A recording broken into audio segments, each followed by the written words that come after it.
back sa aking munting channel. So, ayan guys, ngayon, magluluto ako ng paa ng manok.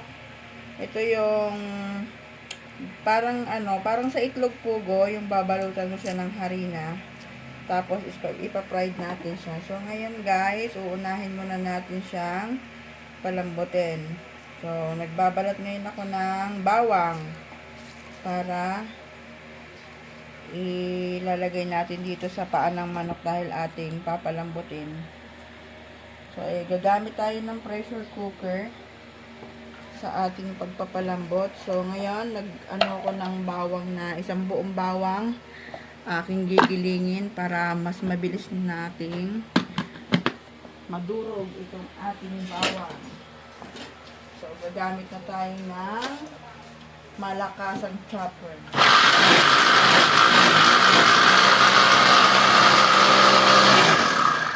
So, ayan. Tapos na. So, ito na yung ating, ayan. Pero parang konti, pero marami na to. So, ayan. Huhugasan ko muna itong ating paa ng manok. Paa ng manok. So, ayan. Meron tayong 1 kilong paa ng manok. Tapos ko ng hugasan or linisin tong ating mga paa ng manok. So, pinagtatanggalan ko na siya ng mga balat-balat. Kasi meron pang mga naiiwan na mga balat dito. Sa kailangan natin tanggalin yung mga balat. So, ayan. Pumili tayo ng mga paa na malilinis. Yung walang mga dito, mga kitong-kitong dito. Mga kurikong-kurikong dito sa pinakang talampakan siya ng manok. So, ayun guys. Malinis na siya. So, 1 kilo to. Lagay na natin dito sa ating pressure cooker para ating mapalambutan na. Then, ilalagay na natin tong ating giniling na bawang. Ayan o. Para merong lasa itong ating paa ng manok. So, mga 25 minutes or 20 minutes lang siguro. Pwede na yan kasi pangit naman yung sobrang lambot. Baka pag i-marinate na natin siya dun sa or pinaano natin siya sa harina, baka sobra naman lambot. So, lalagyan na natin siya ng ayan, pamintang powder. Pamintang powder. Then, lalagyan natin siya ng asin. Ayan. 2 kutsara lang na asin. Lalagyan natin siya ng betchin. So, ayan lang. Then, ating papalambutin na siya. Kalahati lang. So, lalagyan natin siya ng tubig. So, ipapantay natin siya dito para hindi siya makatihan ng tubig.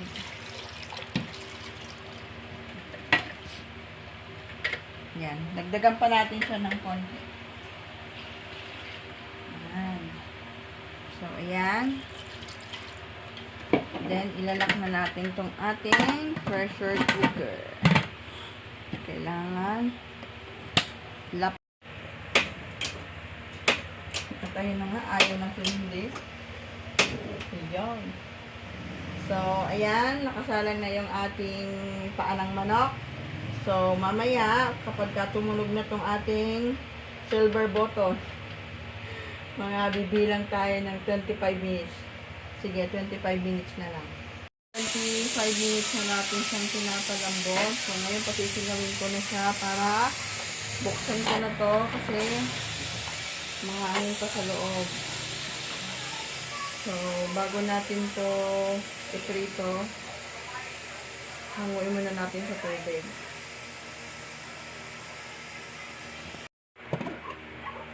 Ayan na nga ang ating paa ng manok. Titingnan natin kung gaano kalambot siya guys. Ayan oh. Kita nyo siya guys. Ayan na oh. Ang lambot. Ayan, malambot na. Ayan oh. So, tatanggalin na natin to dito para ating iprito. natin ito ilalagay. Dito na.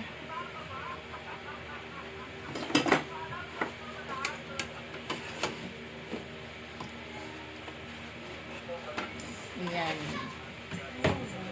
Paanong manok ng prito.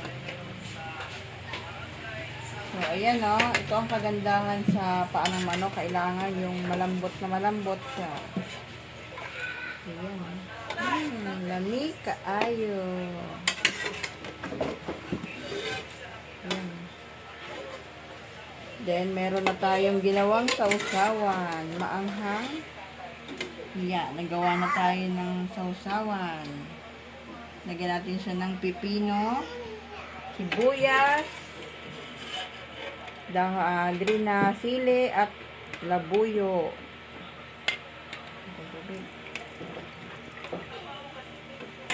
Ayan.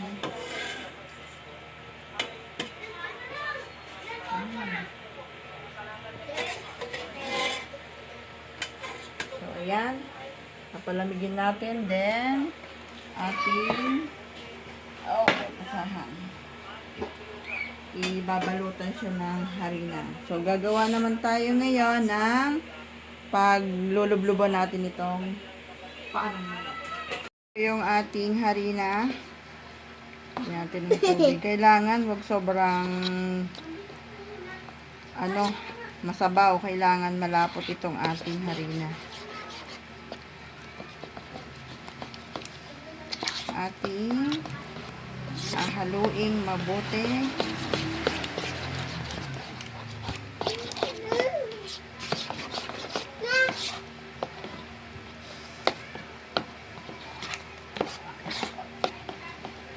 Ayan. 1/4 lang tong ating harina.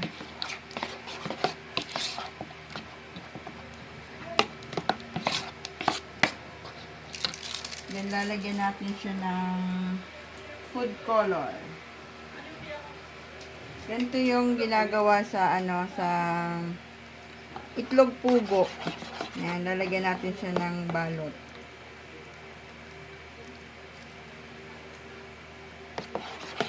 So, sa mga gustong mag-business dyan, pwede na kayong gumawa ng ganito. Yung mga hindi busy-busyhan dyan or gustong magnegosyo, guys, ito na yung time nyo para magnegosyo. Ayan. Gawa lang tayo ng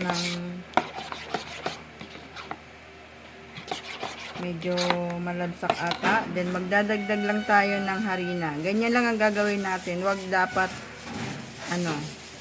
kailangan sakto lang.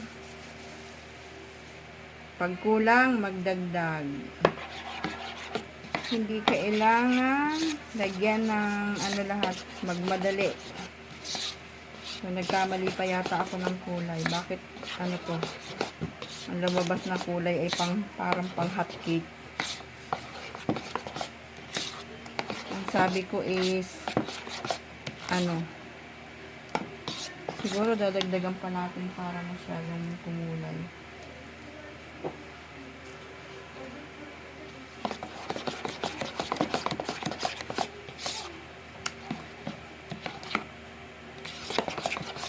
So, kahit namang kulay yan. Huwag lang, violet. Ang importante nito, guys, ay yung lasa. Ayan. Lalagyan natin siya ng kaunting paminta. Paminta. Where are you? Where are you?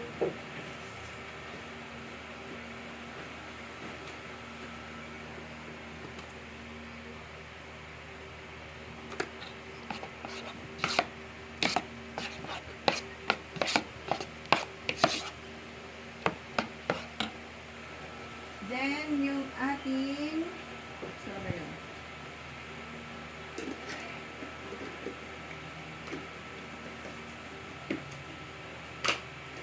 ay tumigas na. So, ilalagay natin dito para tunaw siya. Nakakalimutan kong ilak garlic powder.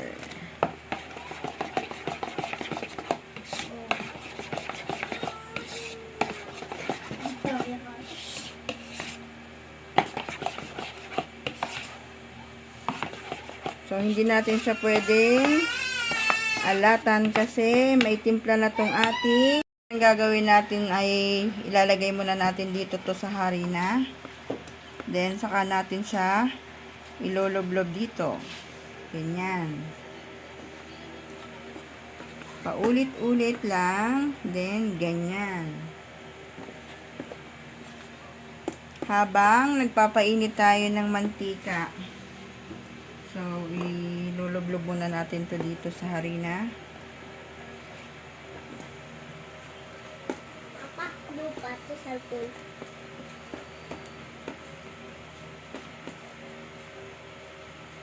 So, ayan. Para mabilis tayong mag-prito. Ayan siya, guys.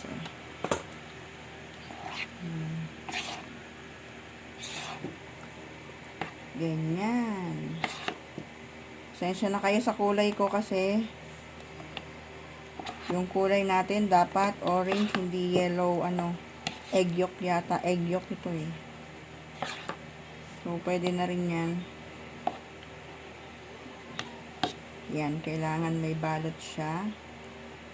Then, ipiprito na natin ito isa-isa.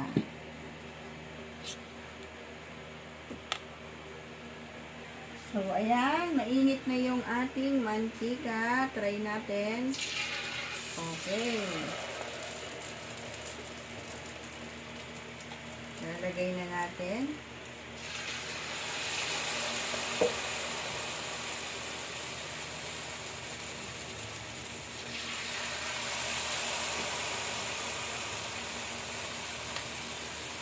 So, ayan, ganyan po ang magluto ng paanang manok na may balot.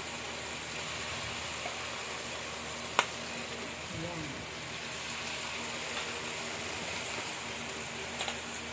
Maganda to guys na pang negosyo. Ayan o. 10 pesos po per piece. So, ayan. Ayan, mabilis lang siya guys maluto. Kaya, mas magandang malambot yung ating paanang manok para pag kinagat mo siya guys. Grabe. Ang sarap. Tapos, meron tayong ginawang sausawan dito na maanghang, matamis, at maasim. So, hindi natin mararamdaman yung asim niya guys. Ayan siya guys. May pipino. Oh, yummy. Yan, lalagyan natin siya ng tissue para yung mantika is dito mapunta sa tissue. So, ilalagay na natin yung ating paanang manok. Thank you, Mami. So, ayan, luto na. Ni Mami? Paanang manok. Makoy na to. Wait lang po. Wait lang. Kakain po ang aking anak. Nagmamadali na. Gutom na siya. Ayan na siya. Oh. Luto na ang ating paanang manok. Ayan. Paano ba? Ganyan. Oh, ganyan. Wow. Parang ang sarap niyan. Wow, ang sarap.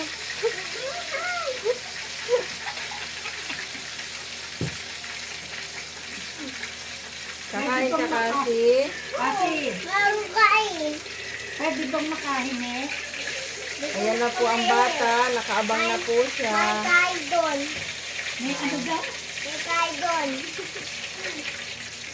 Ayan na, ang ating prito. So, ayan. Sa mga hangin ba? Sa mga walang ginagawa Sa dyan. gusto ng hanghang. Ito na yung ating pangalawang batch. Mama,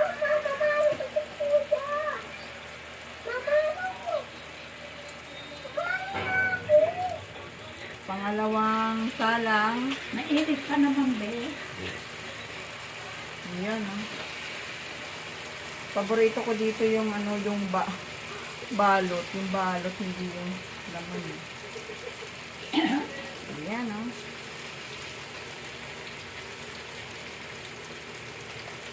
Tapos maanghang yung ating sausawan. Ang sarap. Ang sarap. Ang sarap mo. Hey guys, sarap. Tira. Pati